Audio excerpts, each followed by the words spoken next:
नाशिक महानगरपालिकेच्या राजकारणामध्ये आता मोठ्या घडामोडींना वेग आला आहे। नाशिकमध्ये ठाकरे गटाचे 10 नगरसेवक शिवसेनेच्या वाटेवर आहेत असं सूत्रांची माहिती आहे। स्थानिक नेत्यांची शिवसेनेच्या वरिष्ठ नेत्यांसोबत बैठका झालेल्यात अशी माहिती समोर येते आहे।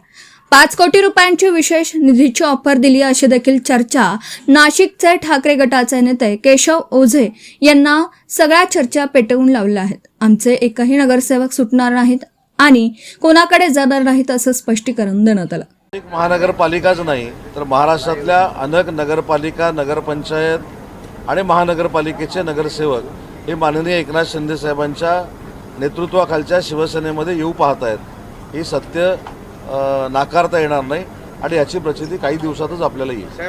काल आम्ही आयुक्तांना निवेदन देण्यासाठी आमचे जवळजवळ 13 नगरसेवक त्या ठिकाणी उपस्थित होते। सर्व नगरसेवक सोबत आहेत। एकही नगरसेवक फुटणार नाही आहे। या फक्त कुठंतरी अफवा आणि एक मिसअंडरस्टँडिंग नगरसेवकांमध्ये केली जाते।